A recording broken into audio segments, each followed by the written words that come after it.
अस्सलाम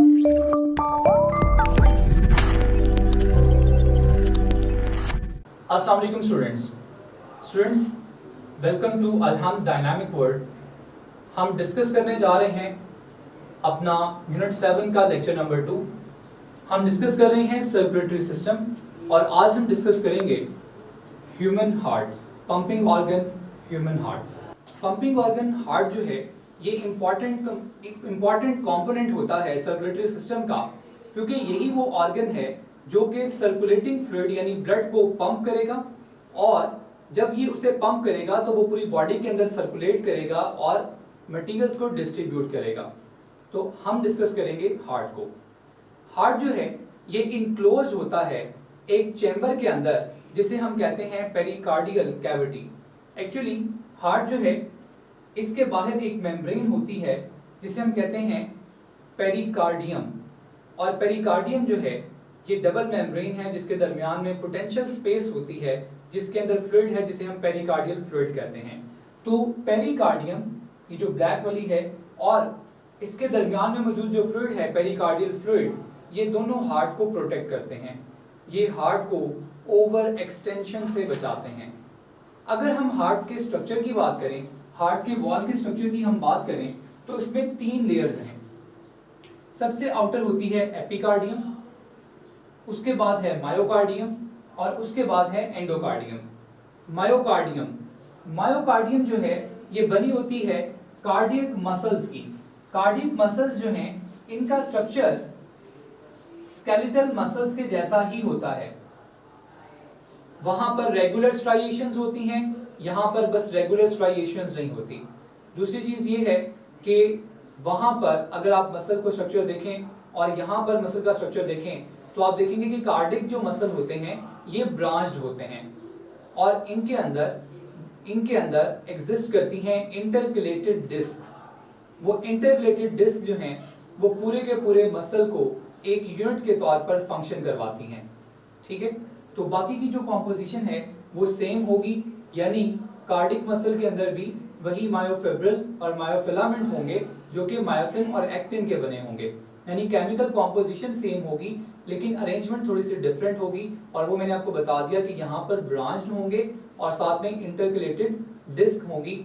इसके अलावा जो एक और इम्पॉर्टेंट बात है वो ये है कि जो कार्डिक मसल होते हैं इनका जो कंट्रोल होता है वो ऑटोनॉमिक होता है, वो हमारी मर्जी से कंट्रोल नहीं होता है, जबकि स्केलेटल मसल जो होते हैं वो हमारी मर्जी से कंट्रोल होते हैं। तो ये इनके 3 डिफरेंस हैं विद स्केलेटल मसल, और भी हैं वो आप फर्दर डिस्कस करेंगे मसल वाले टॉपिक में। तो नेक्स्ट हम मूव करते हैं, नेक्स्ट है एंडोकार्डियम। एंडोकार्डियम जो है ये इंटरनल लाइनिंग को कहते हैं और ये एपिथेलियल टिश्यू की बनी होती है। तो हम अपना टॉपिक स्टार्ट करते हैं structure of heart. Structure of heart जो है वो आपके सामने मैंने ड्रॉ किया है। हम यहीं से चीज़ों को डिस्कस करेंगे कि हार्ट में क्या होता है और क्या नहीं होता और कौन सी चीज़ कहाँ पर होती है। ठीक है, सबसे पहले बात करेंगे कि हार्ट जो है ह्यूमन का, इसके 4 चेंबर्स होते हैं। अपर 2 क्या होते हैं? एट्रिया, और लोअर 2 क्या होते हैं? वेंट्रिकल्स। यहां पर आप देख सकते हैं ये आपके पास जो चेंबर है ये एट्रिया है, ये चेंबर एट्रिया है। जो लोअर 2 चेंबर हैं ये क्या हैं? वेंट्रिकल्स हैं। आपके पास यहां पर है राइट एट्रियम और यहां पर आपके पास है लेफ्ट एट्रियम। ये है आपके पास राइट वेंट्रिकल और ये है आपके पास लेफ्ट वेंट्रिकल। तो ये आपके पास 4 चेंबर्स होते हैं। आप इस डायग्राम से नोट कर सकते हैं कि जो एट्रियम है वो थिन वॉल्स वाले हैं, उनकी वॉल क्या है? उनकी वॉल थिन है। और जो वेंट्रिकल्स होते हैं उनकी वॉल रिलेटिवली क्या होती है? थिक होती है। तो आपने याद रखना है जो थिन वॉल वाले होंगे वो एट्रिया होंगे, जो थिक वॉल वाले होंगे वो क्या होंगे? वो होंगे वेंट्रिकल्स। और एक एमसीक्यूज याद रखिएगा, जो थिकेस्ट वॉल होती है वो होती है लेफ्ट वेंट्रिकल की। अगर हम इन सबको कंपेयर करें तो थिकेस्ट जो वॉल होगी वो किसकी होगी? वो होगी लेफ्ट वेंट्रिकल की। उसके रीजन आगे चल के एक्सप्लेन करूंगा कि ऐसा क्यों होता है और एट्रिया की वॉल थिन क्यों होती है। ठीक हो गया? तो 4 चेंबर्स हैं, एट्रिया, 2 एट्रिया, 2 वेंट्रिकल हो गए। ठीक है, अब देखिए हमारा जो हार्ट है ये फंक्शन करता है एज डबल पंप। इसमें दो पंप काम कर रहे हैं साइमल्टेनियसली। एक पंप जो है वो राइट साइड पर है, एक पंप जो है वो लेफ्ट साइड पर है। एक पंप जो है वो पल्मोनरी सर्कुलेशन को रन करता है और एक पंप जो है वो सिस्टेमिक सर्कुलेशन को रन करता है। अब ऐसा कैसे होता है, ये चीजें किस तरीके से काम करती हैं, चलें देखते हैं। देखें ये आपके सामने एक ब्लड वेसल बनी है, ये है superior vena cava. Superior vena cava.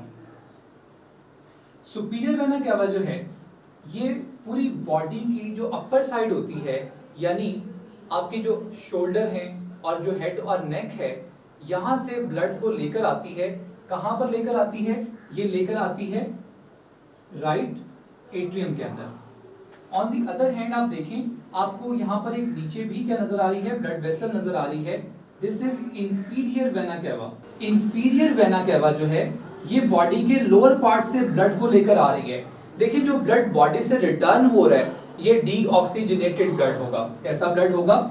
ये ब्लड होगा डीऑक्सीजनेटेड। ठीक है, तो ये डीऑक्सीजनेटेड ब्लड को लेकर आ रही है और ये भी कहां ओपन होती है? ये भी ओपन होती है राइट एट्रियम के अंदर। तो आपके पास राइट एट्रियम में दो जगह से ब्लड आ रहा है। राइट एट्रियम में ब्लड आ रहा है आपके पास सुपीरियर वेना केवा से और इंफीरियर वेना केवा से, और ये डीऑक्सीजनेटेड ब्लड है जो कि यहाँ पर फिल हो जाएगा। अब जब राइट एट्रियम के अंदर ब्लड फिल हो जाएगा तो राइट एट्रियम कॉन्ट्रैक्ट करेगा। क्या करेगा? कॉन्ट्रैक्ट करेगा। जब ये कॉन्ट्रैक्ट करेगा तो ब्लड को पास कर देगा टू राइट वेंट्रिकल। ब्लड कहाँ चला जाएगा? ब्लड चला जाएगा राइट वेंट्रिकल पे। अब देखिए राइट एट्रियम से राइट वेंट्रिकल में जाते हुए दरमियान में एक वेल्व होता है जिसे हम कहते हैं ट्राइकस्पिड वेल्व। क्या कहते हैं? Tricuspid valve. ये तीन फ्लैप्स वाला जो वेल्व है ये बेसिकली नो रिटर्न वेल्व है। इसका काम ये है, इसने ये मेक श्योर करना है कि ब्लड राइट एट्रियम से राइट वेंट्रिकल में जाए जबकि राइट वेंट्रिकल से वापस ना आए, क्योंकि जब राइट वेंट्रिकल कॉन्ट्रैक्ट करेगा तो ब्लड वापस भी तो आ सकता है ना। तो इस चीज को मेक श्योर करने के लिए कि ब्लड राइट एट्रियम से राइट वेंट्रिकल में जाए और वापस ना आए, यहाँ पर क्या लगा हुआ है? यहाँ पर ट्राइकस्पिड वेल्व लगा हुआ है। ठीक है, अब देखिए इस ट्राइकस्पिड वेल्व को थोड़ा सा डिस्कस कर लेते हैं। इसके तीन फ्लैप होते हैं और इस वेल्व को कंट्रोल करने के लिए, इसकी मूवमेंट को कंट्रोल करने के लिए राइट वेंट्रिकल की वॉल से निकलती हैं कुछ एक्सटेंशंस, और उन एक्सटेंशंस को हम कहते हैं पेपिलरी मसल्स। क्या कहते हैं? पेपिलरी मसल्स कहते हैं। और उन पेपिलरी मसल्स के साथ आगे अटैच होते हैं कुछ कॉर्ड्स। कुछ कॉर्ड्स अटैच होते हैं, उन कॉर्ड्स को हम कहते हैं कॉर्डी टेंडिनाई। ठीक है, क्या कहते हैं? कॉर्डी टेंडिनाई। तो देखिएगा जरा कि राइट वेंट्रिकल जो होता है उसके साथ एसोसिएटेड है कौन? Papillary muscles. और पेपिलरी मसल्स के साथ आगे कौन अटैच हैं? कॉर्ड्स अटैच हैं जिन्होंने इस फ्लैप को, इन फ्लैप्स को, इन वेल्व्स को होल्ड किया हुआ है, जिनका नाम है कॉर्डी टेंडिनाई। ठीक है, तो ये आपके पास फ्लैप्स हैं जिनको आप क्या कहते हैं? हार्ट स्ट्रिंग्स भी कहते हैं। ये आपके हार्ट के वेल्व को कंट्रोल करती हैं, ये इन फ्लैप्स को कंट्रोल करती हैं। तो ये आपने चीज याद रखनी है और ये आपको पता होना चाहिए कि पेपिलरी मसल किस वॉल के साथ अटैच होते हैं? Right atrium, left atrium, right ventricle या लेफ्ट वेंट्रिकल। अभी तक जो हमने बात की है, अभी तक हमने बात की है कि राइट वेंट्रिकल की वॉल से निकलती हैं। जब आप इस साइड के वेल्व की बात करेंगे तो इस साइड के वेल्व के जो कंट्रोल के लिए कॉर्डी टेंडिनाई होंगे वो लेफ्ट वेंट्रिकल की वॉल के मसल के साथ अटैच होंगे। ठीक है, वो हमें आगे चल के एक्सप्लेन करते हैं। तो ब्लड जो है वो राइट एट्रियम से कहां पर आ गया? राइट वेंट्रिकल के पास वाया ट्राइकस्पिड वेल्व। और ये ब्लड कौन सा है? ये ब्लड है डीऑक्सीजनेटेड ब्लड। यहां तक ठीक हो गया। अब देखिए राइट वेंट्रिकल जो है ये कॉन्ट्रैक्ट करेगा। राइट वेंट्रिकल जब कॉन्ट्रैक्ट करेगा तो ब्लड जो है वो एंटर होगा इस वेसल में। ये जो यहाँ पर आपको वेसल नजर आ रही है, ठीक है, ये वेसल जो है वो यहाँ और यहाँ पर जा रही है, ठीक है। ये वेसल जो है वो इस तरह से है, इसकी डायरेक्शन यहाँ पर इस तरह से ब्लड क्या करेगा, फ्लो करेगा।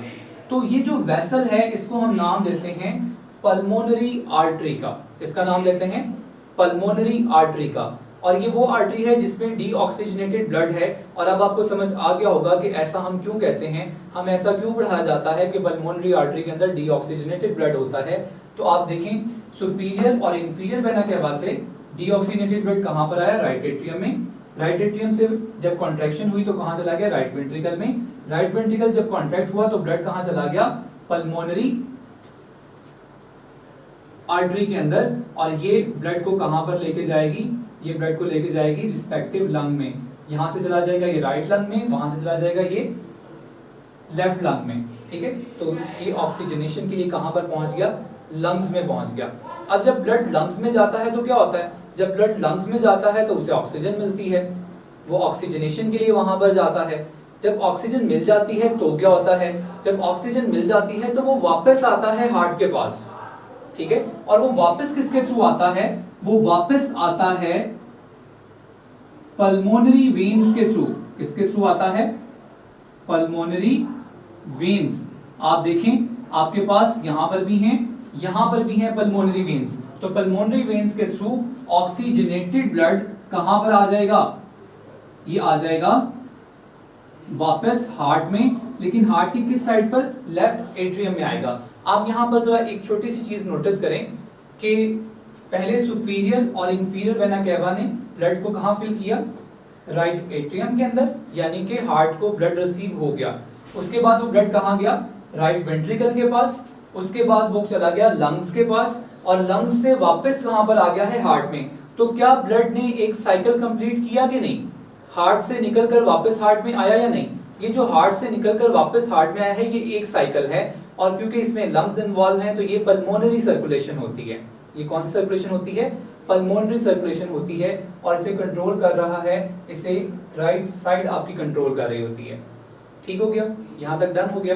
अब देखिए ऑक्सीजनेटेड ब्लड कहां पर आ गया, ऑक्सीजनेटेड ब्लड आ गया लेफ्ट एट्रियम के अंदर।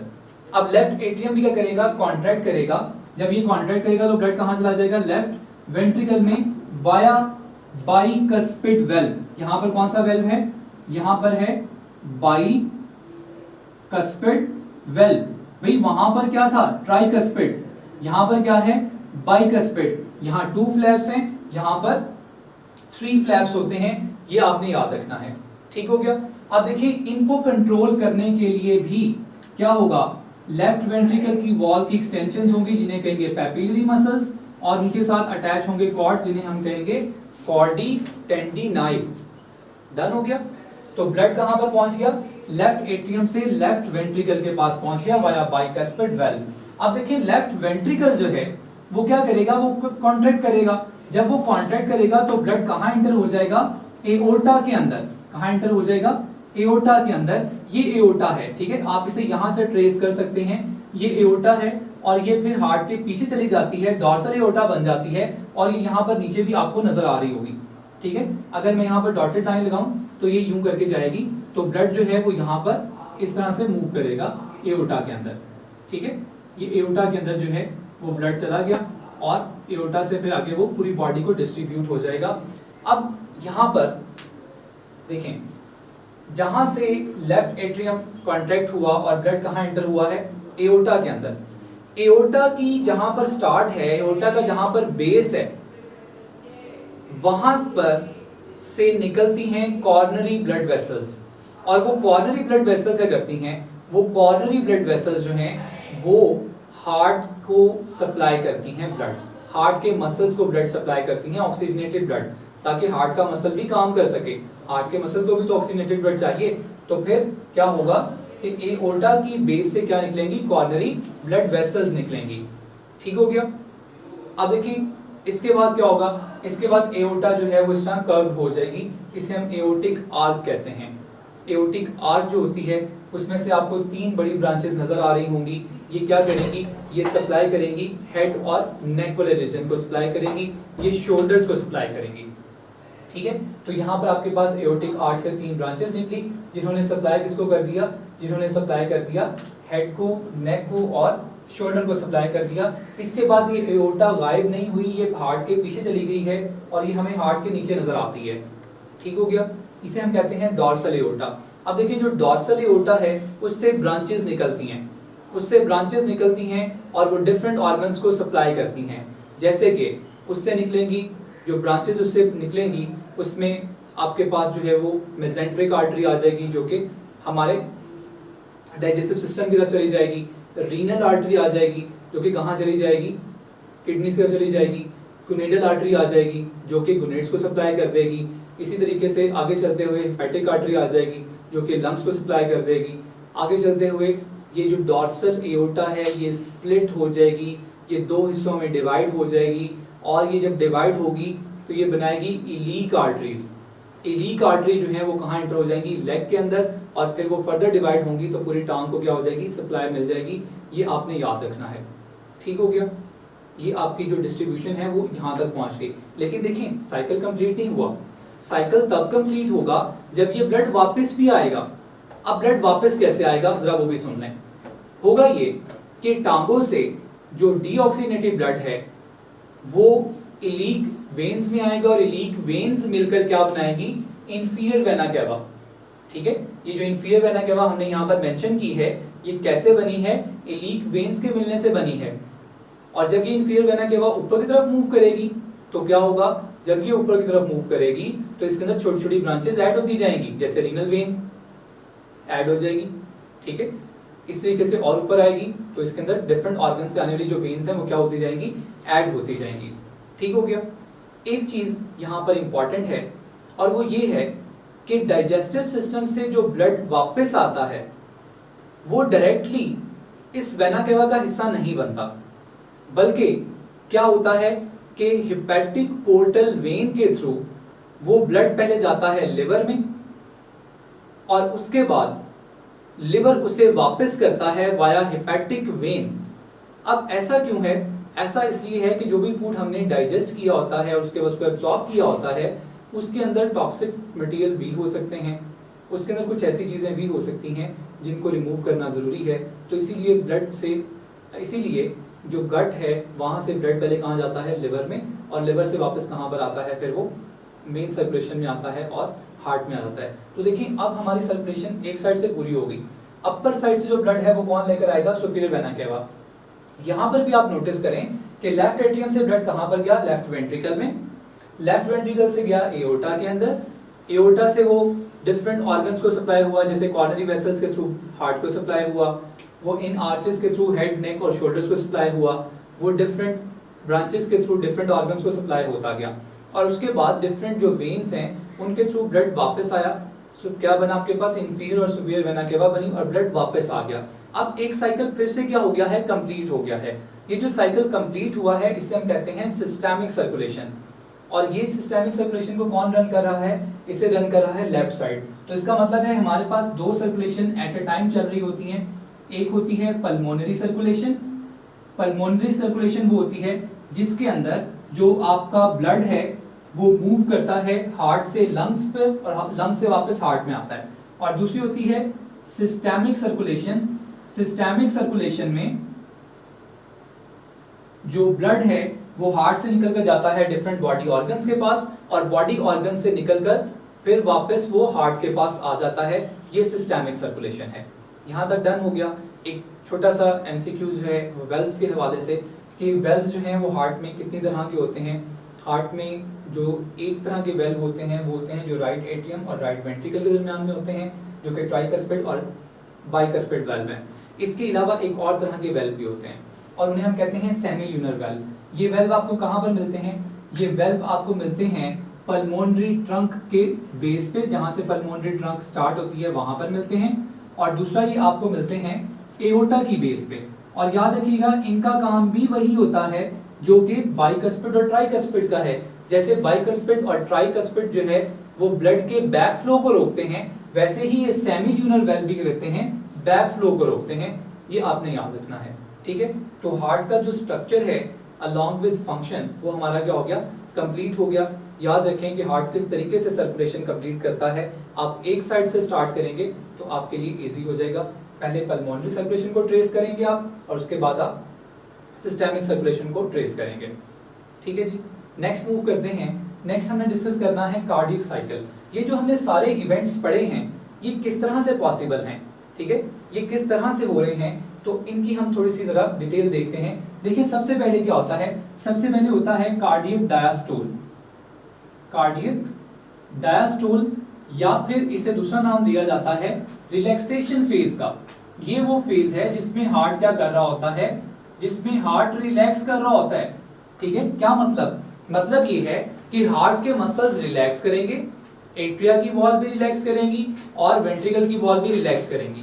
जब एट्रिया और वेंट्रिकल की वॉल रिलैक्स करेंगी, तो जब देखिए एट्रिया रिलैक्स कर रहा है, दोनों वेंट्रिकल भी रिलैक्स कर रहे हैं, तो एट्रिया के अंदर ब्लड फिल होना शुरू हो जाएगा। ये ब्लड कहां से आएगा, राइट एट्रियम में ब्लड आएगा सुपीरियर और इंफीरियर वेना केवा से, और लेफ्ट एट्रियम में जो ब्लड आएगा ये कहां से आएगा, पल्मोनरी वेन्स के थ्रू आएगा। ठीक है, तो याद रखें कि इसमें क्या होनी है, हार्ट की फिलिंग होनी है। हार्ट क्या होगा, हार्ट के अंदर ब्लड फिल होगा। ठीक है, डन हो गया, ये है डायस्टोल। इसके बाद क्या होगा, इसके बाद होगा, क्योंकि ब्लड आपका दोनों कहां पड़ा है, राइट और लेफ्ट एट्रियम में पड़ा है आपका ब्लड, तो इसके बाद क्या होगा, इसके बाद ये दोनों कांटेक्ट करेंगे। जब ये दोनों कांटेक्ट करेंगे तो इसे हम नाम देंगे एट्रियल सिस्टोल का।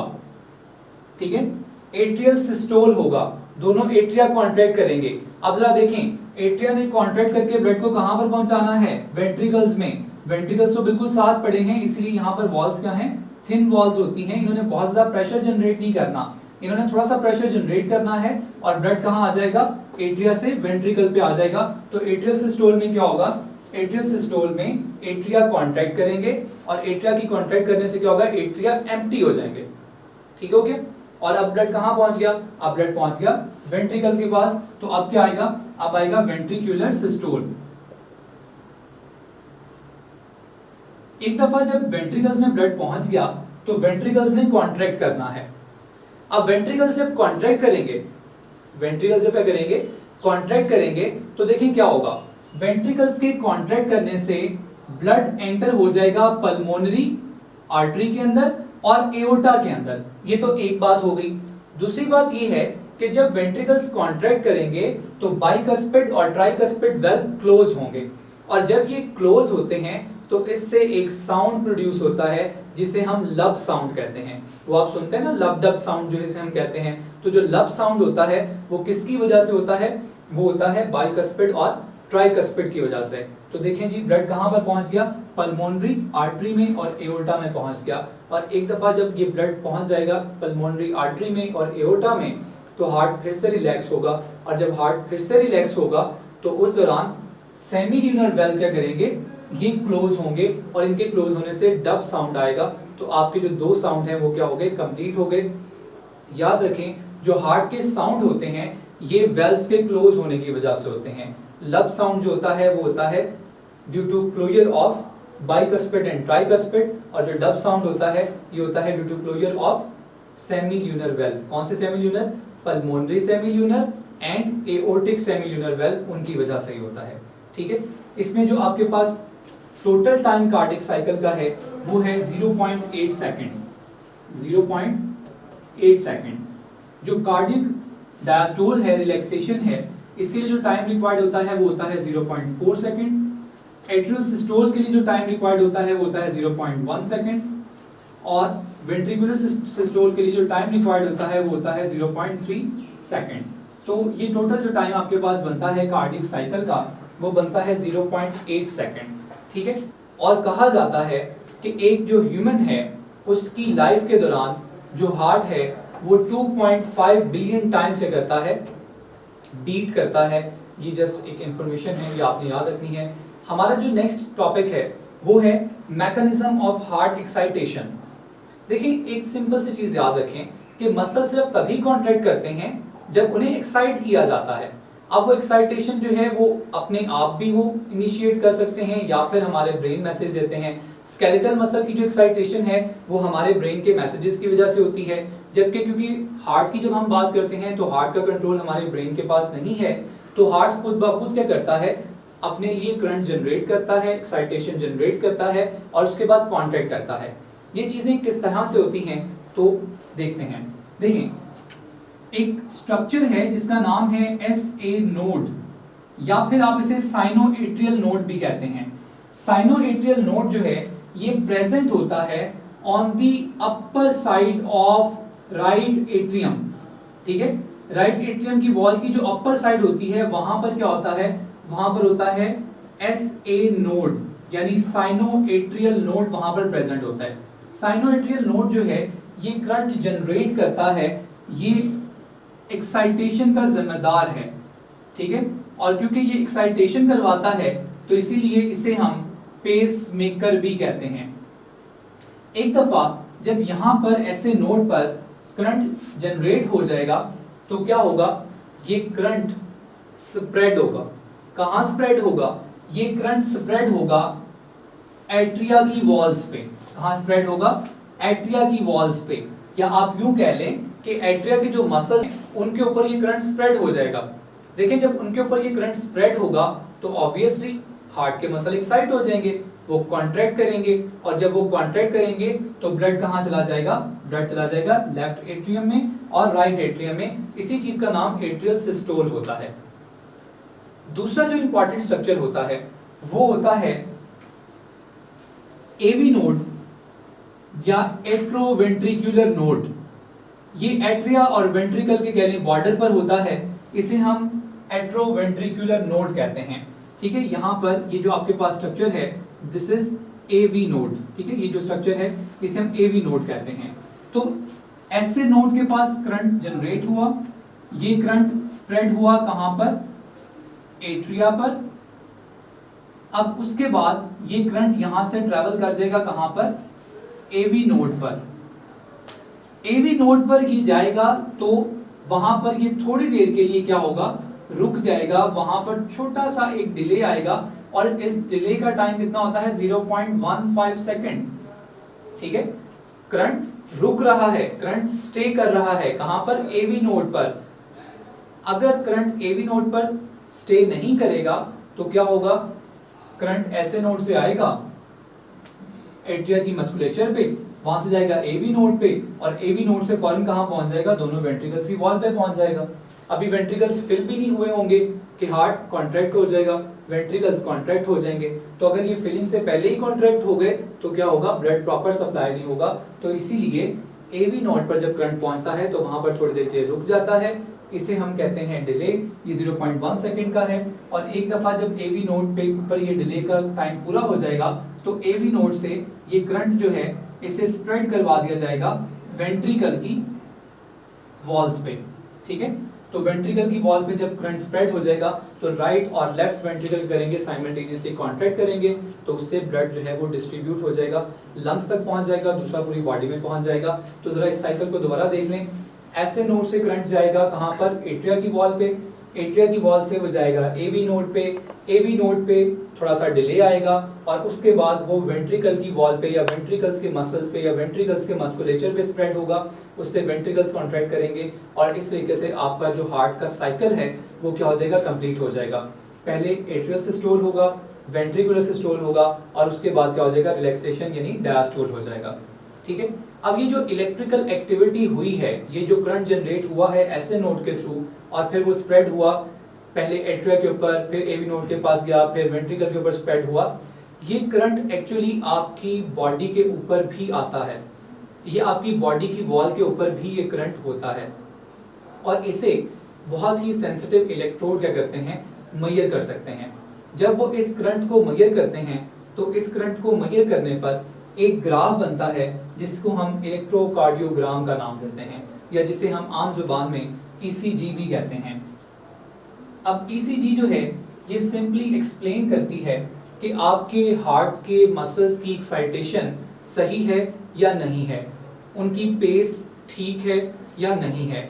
अगर हार्ट नॉर्मल काम कर रहा हो नॉर्मल रिदमिसिटी से काम कर रहा हो, नॉर्मल तरीके से एक्साइट हो रहा हो, तो फिर आपके पास जो ग्राफ बनेगा वो कुछ ऐसा होगा जैसे कि आपके सामने यहाँ बोर्ड पर नजर आ रहा है। इसमें आपके पास पी वेव होगी, क्यू आर एस कॉम्प्लेक्स होगा और उसके बाद टी वेव होगी। जो पी वेव है ये बनती है just prior to atrial systole, ठीक है, प्रायर टू एट्रियल सिस्टोल। ये एट्रियल सिस्टोल से पहले बनती है। जो आपके पास क्यू आर एस है, क्यू आर एस ये आपके पास बनती है प्रायर टू वेंट्रिक्युलर सिस्टोल। और जो आपके पास टी वेव होती है ये बनती है डायस्टोल के लिए, ठीक है। तो ये जो आपके पास एक ग्राफ बना हुआ है ये नॉर्मल हार्ट की एक्टिविटी को रिप्रेजेंट करता है। अगर हार्ट की एक्टिविटी नॉर्मल नहीं होगी, पेसमेकर अपना काम सही से नहीं कर रहे होंगे, रिदमिसिटी सही से नहीं होगी, तो फिर आपके पास ये ग्राफ इस तरह से नहीं आएगा, ठीक है। समटाइम ये होता है कि जो एवी नोड है वो सही से फंक्शन नहीं कर रहा होता, या समटाइम ये होता है ऐसे नोड में करंट सही से जनरेट नहीं हो रहा होता, सही से स्प्रेड नहीं हो रहा होता, जिससे ये पैटर्न चेंज हो जाता है, कुछ इस तरह से पैटर्न बन जाता है। तो इसे हम कहते हैं फिब्रिलेशन। ये फिनोमेना फिब्रिलेशन कहलाता है। और फिब्रिलेशन जो है ये रिप्रेजेंट करती है कि जो हार्ट है उसकी एक्टिविटी ठीक से नहीं हो रही, उसकी रिदमिसिटी जो है वो ठीक नहीं है, तो इसको फिर हम मेडिकली ट्रीट करते हैं। तो यहाँ तक आज का हमारा टॉपिक था। लेक्चर 2 में हमने डिस्कस किया हार्ट को, हार्ट के डिफरेंट स्ट्रक्चर्स को, फिर कार्डियक साइकिल, उसके बाद मैकेनिज्म और उसके बाद इलेक्ट्रोकार्डियोग्राम को। इंशाल्लाह थर्ड लेक्चर में हम डिस्कस करेंगे नेक्स्ट ब्लड वेसल्स, और फिर फोर्थ लेक्चर में हम डिस्कस करेंगे लिम्फेटिक सिस्टम। अब तक के लिए इतना ही। अल्लाह हाफ़िज़।